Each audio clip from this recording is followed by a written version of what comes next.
Well, a warm welcome to this talk. It's the second part, really. It's still Saturday, the 17th of December now. We've been looking at this paper briefly in a short video that we've just looked at. This paper that's purporting to show that there's a correlation, and it's suggested that it's causal, sort of suggested that it's causal, between not having COVID vaccination and increased risk of road traffic accidents. Now, initially I had thought this was a joke, but it is put forward as a serious paper. Now, there's two ways you can kind of look at this, really. The first is, well, this is so obviously absurd, as it is. It's obviously absurd. But then when you actually look at it, and they do some pretty good statistics in the paper, it's actually quite hard to say why it's absurd scientifically, and that's what I'm going to try and do. Now, I read it and was actually struggling with this, so I've turned to the greats like Professor Norman Fenton and Dr. Claire Craig, whose information I'm going to be using, who are much better at analysing these things than I am. And it's really quite a clever piece of work, this is. And will more come out about it? For example, will we get more information about the financing? Is this a deliberate attempt to deceive? Quite what is it? Because it really is quite a strange phenomena. But anyway, let's unpick it and say what it's saying and why I believe it's inaccurate, while kind of leaving those questions hanging. Do check out the comments on the short version of this video just before, because there's some really quite insightful ideas that people, especially in Canada, obviously, have about this work based in the Toronto area. Let's hope there's an investigative journalist left in Canada who can maybe get to the bottom of this. Now, I'm going to go into a bit of detail now. COVID vaccine hesitancy and risk of a traffic crash. So that is the direct title of the video there, as we see. Now, we'll see later on that this is a bit disingenuous because it's looking at people that had accidents who were drivers, people who were passengers, and people who were actually involved as pedestrians in road traffic accidents. So really, it's a bit of a non-valid title, but let's leave the critique till later. Now, background, coronavirus disease, COVID vaccine hesitancy. They're postulating as a reflection of psychology that might also contribute to traffic safety. So they're saying, is there a common underlying cause between these two? If you're a particular type of person, does it mean to say you're less likely to be vaccinated? And does it mean that same type of person is more likely to be involved in an accident? Seems to be what they're saying. Although they do put other bits in that we looked at in the previous video that do hint that they are suggesting that it's causal, although in words they claim that, of course, it is a correlation. So there's a kind of an ambiguity that's left hanging there in this article. Now, this is me here. I think what this means, so people that take COVID vaccines are the sort of people who have less traffic accidents. People who do not take COVID vaccines are the sort of people who have more traffic accidents. That seems to be what they're saying, and the obvious answer, the obvious response to that is to say, well, this is ludicrous, which it is. But as we'll see, they do give quite a lot of evidence that needs to be unpicked in a more systematic way, really. It's a population-based longitudinal cohort analysis of adults. So this is who they're looking at, and it's in this Toronto area primarily, conducted over 1 month, or following people up for 1 month in 2021. So they determined COVID vaccination status from electronic medical records. Now, they did claim that this was anonymised, but of course, these aren't public records. So one question for the investigative journalist that we're hoping is going to take this up in Canada is how the heck did they get access to all these records? Because there's a complicated paragraph in the paper itself. Read it, it's all there, the PDFs for free public download, that says they got the data. Not quite clear how they got the data. They analysed the data. They vouch for the validity of the data, and we can take them at their word for that, I think. I think that data probably is there. But of course, you can't see it. Now, it does say that if you contact them, they will tell you how they went about getting the data, but of course they don't actually have the data to give you. So again, we're in this situation where we're expected to take people's word for it. And it's not so much that I'm reluctant to take people's word for it, although I'm certainly less keen to take people's word for it than I was 3 years ago. But the point is, it means that Professor Fenton can't analyse it independently. It means that Dr. Claire Craig can't analyse it independently, and all the other brilliant people we have around the world who could analyse this independently. Tough, you can't. You've just got to take the great word that's handed down from the authors. Subsequently identified from all accidents from 178 hospitals. So they had the vaccine data, they had the hospital data from accidents, traffic accidents, from 178 hospitals for 1 month follow-up. And as I understand this, it's different months for different people. They just follow them up for 1 month. Now, the results. Over 11.2 million people. Impressive. This is an impressive number of people. They got to this data. You can't get to it, but they got to it. And it's a large number of people that they're able to get this data on. Did they need some special... I don't know, how did they get this data? Because you can't. It's virtually going to be pretty hard for you to get.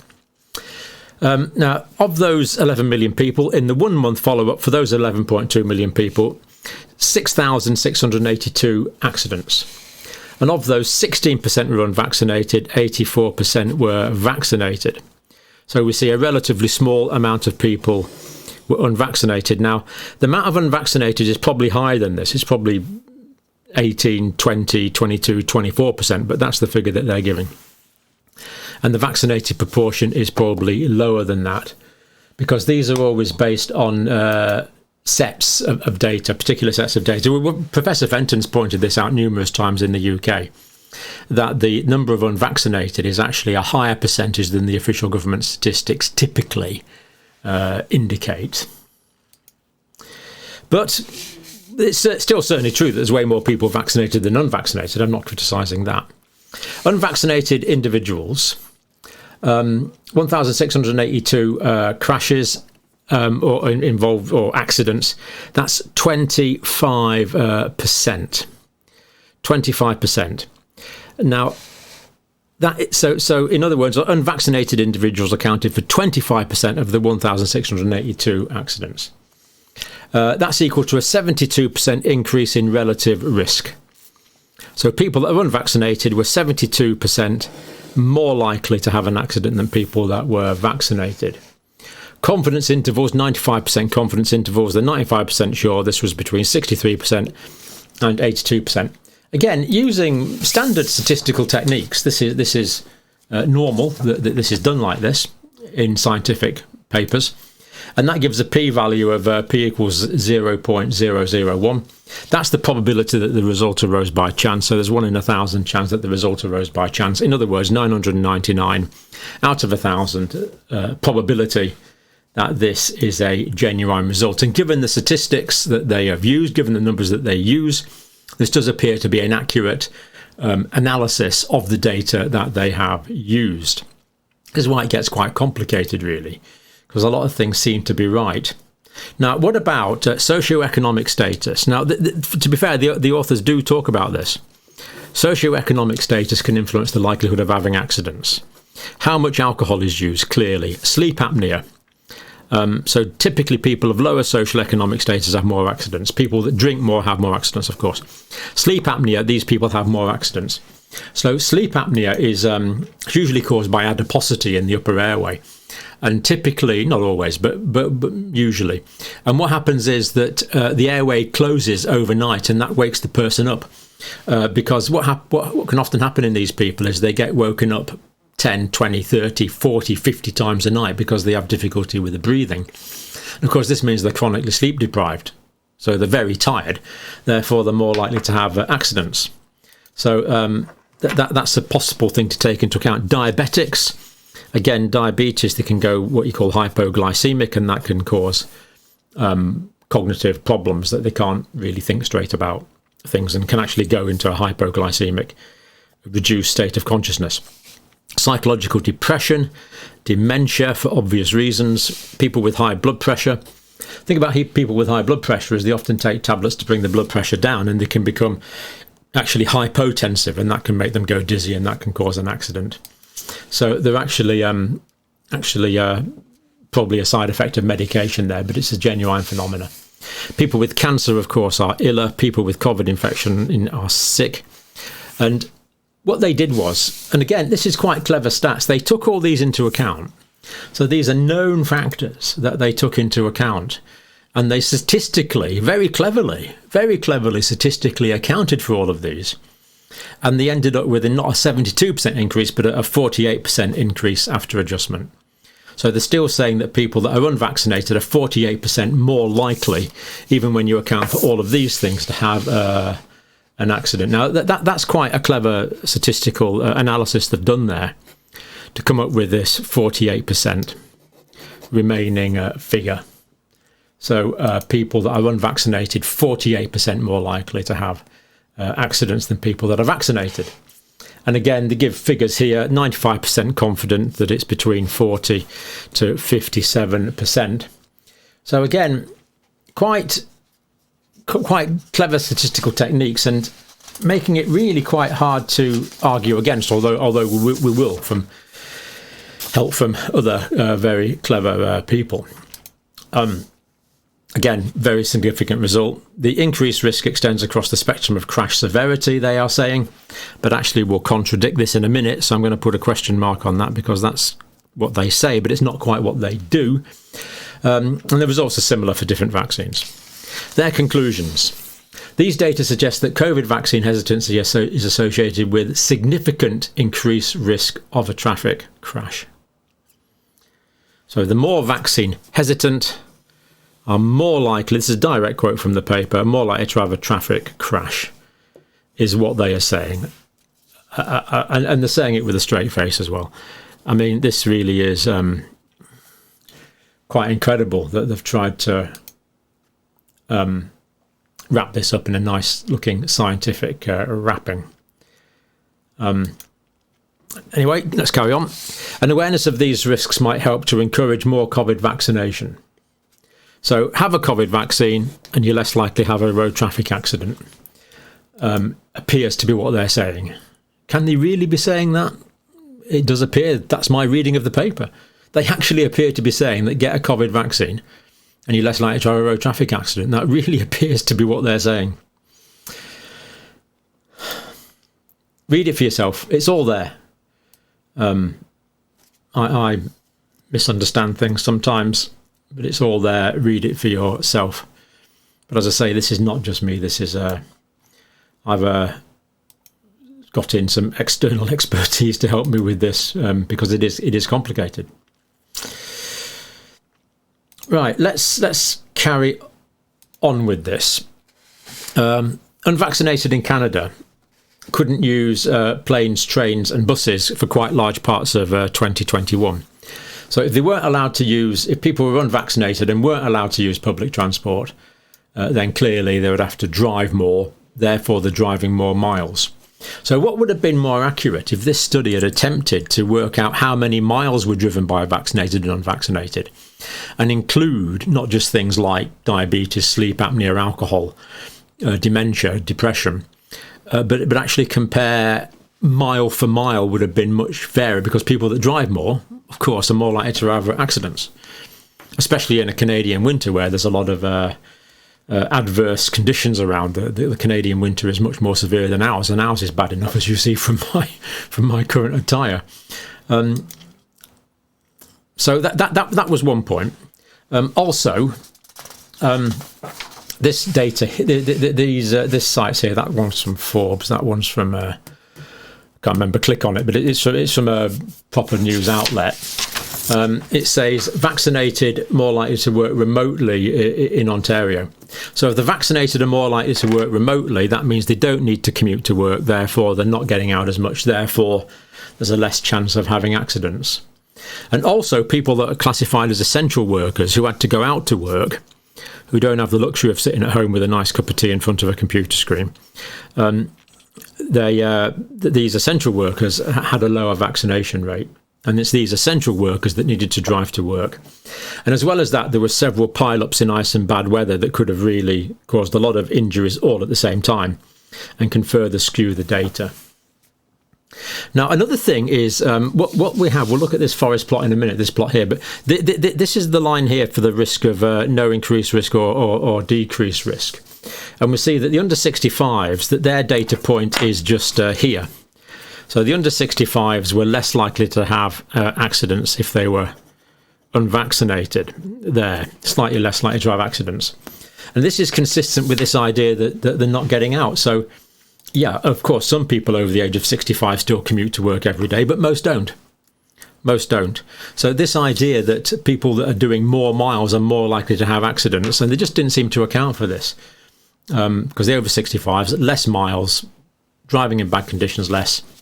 Not surprisingly, that their risk of being involved in this type of accident is greater. They've got more risk of falling downstairs than other accidents, but this particular type of accident is reduced, and they didn't seem to pick up on that. So I think from this we conclude that staying at home reduces the chances of being in an accident. So let me give you some advice. If you don't want an accident outside, stay in. It's just, is that really what this amounts to? So, if you sit at home eating hamburgers and eating chips and drinking beer and, generally slobbing around, you're not going to get jogging injuries, are you? Because you're not out jogging, you're in the house. I mean, this is really pretty obvious, really, when you think about it. But when you read the paper, it's not obvious. I got these ideas by looking at these other great analysts, rather than thinking about it, because the paper itself does appear, because it's written in the language of analytical science, it does appear to be quite convincing. In fact, it is quite convincing if you just read it through. You've really got to get sort of down into it to realise why that your initial impression that it's ludicrous does actually appear to be substantiated by more in-depth analysis. Now, the title here about traffic crashes, I would say that's actually invalid, because what they actually found, patients in emergency departments as drivers, passengers or pedestrians are all classified by this same classification. So this is the way that they're classified according to their data. This particular classification, V00, V69 classification. So there were 6,682 of those. 2,856 were drivers, fair enough. But pedestrians were nearly as many, 2,637. So are they really saying that pedestrians are less likely to have an accident if they're vaccinated? Are they really saying that pedestrians are more likely to have an accident if they're not vaccinated? Yeah, that does seem to be what they're saying. And of course, a lot of passengers are involved as well. So it's not just drivers. And that's in table 3 of the study. So this is actually from the study, which was honestly reported as far as that data is concerned. Therefore, unvaccinated pedestrians are more likely to be in an accident than vaccinated pedestrians. I mean, this just, the idea that there would be any... first of all, I'm not sure the correlation exists. We haven't finished looking at the reasons yet, but if it did, it really is bizarre that this will get into the scientific literature, in my view. People were considered unvaccinated for the first 14 days after vaccination. Now, this has kind of been standard all the way through. It's the same in the UK, that people that are unvaccinated for the first week or 2 weeks aren't going to have an antibody response. So typically they're classified as being unvaccinated, despite the fact that they are vaccinated. So you're going to have some people that are vaccinated classified as being unvaccinated. And given that this study only lasted for a month, and that people that were been vaccinated for 14 days, for 2 weeks, were classified as being unvaccinated, then clearly that's going to mean that there's, for half of the time, these people were in the wrong classification. This is quite incredible. That they would not really take full account of this. So this is half the time. So how many casualties were misclassified? It turns out if 602 of the 6,682 were misclassified, any difference between the two groups would vanish completely. And that's from either Chubdo's analysis, and he's also quoting other people who've analysed that, but the mathematics is there to read through. And I'm happy with it because Professor Fenton's looked at it. So hope you saw that video we did with Professor Fenton. He's one of the leading professors of risk in the country. This is what he does all day, every day. He's just retired, actually, but I think he's still officially a professor. He'll be an emeritus professor shortly, but he's done this work for years. He understands it, as you'll see from the video, which I struggled to understand, but a very interesting video nonetheless.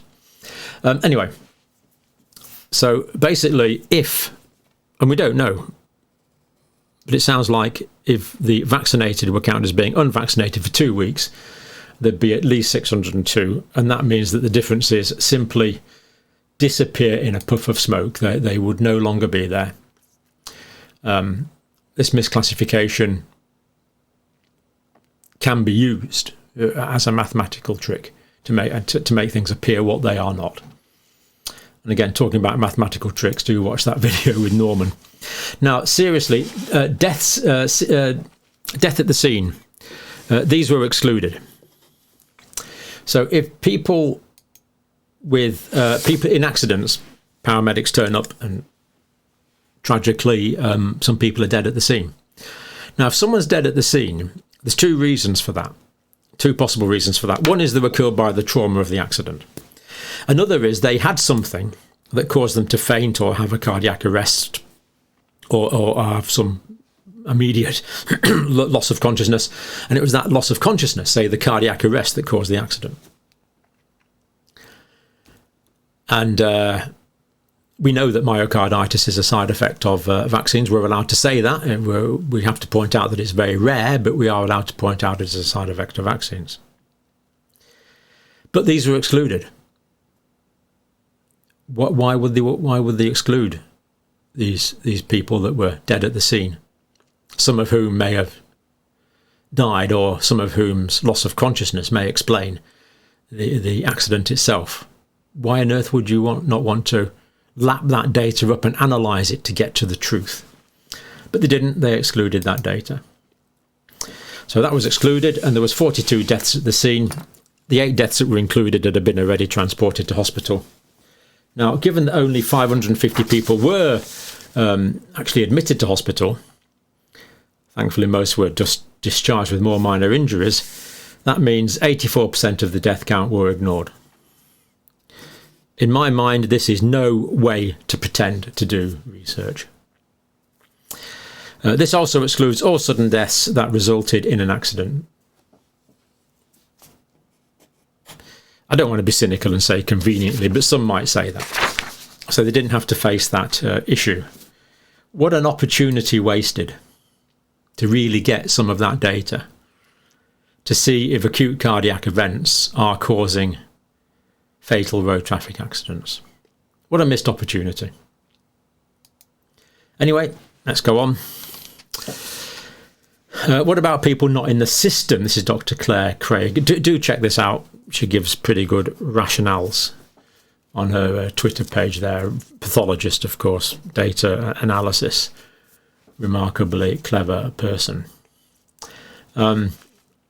Unvaccinated are typically underestimated. So the unvaccinated numbers are actually higher than you would think. And this, as Professor Fenton points out, would change the denominator. Therefore, all your sums go wrong. Therefore, the rate of incidence of anything overestimated in the unvaccinated. So the rate of incidence of anything will be overestimated in the vaccinated because you haven't got actually the right proportion. So you can be overestimating the number of people who were unvaccinated that were involved in road traffic accidents, or died, or developed complications, or like porridge for breakfast, or like a beer with a supper. You know, it could be anything. Because the denominator is wrong, because these groups aren't fully understood, because unvaccinated are typically underestimated, the rate of incidence of anything is overestimated in the unvaccinated. And this tends to happen by a consistent amount as well. So this is a bit complicated. I'm going to show you anyway. So here we have the forest plot from the this is from the paper. We have this forest plot here. Now what we have here, this line going down here shows no increased risk or no decreased risk between the vaccinated and the unvaccinated. So we see that here the unvaccinated have an increased risk of everything, apart from the over 65s for reasons we've talked about already. So these are all people that are unvaccinated with greater risk. So alcoholism, yes. Alcoholism, no. Doesn't matter, you've still got a greater risk if you are unvaccinated. Sleep apnea, yes. Sleep apnea, no. Doesn't matter, you've still got a greater risk of having an accident if you're unvaccinated.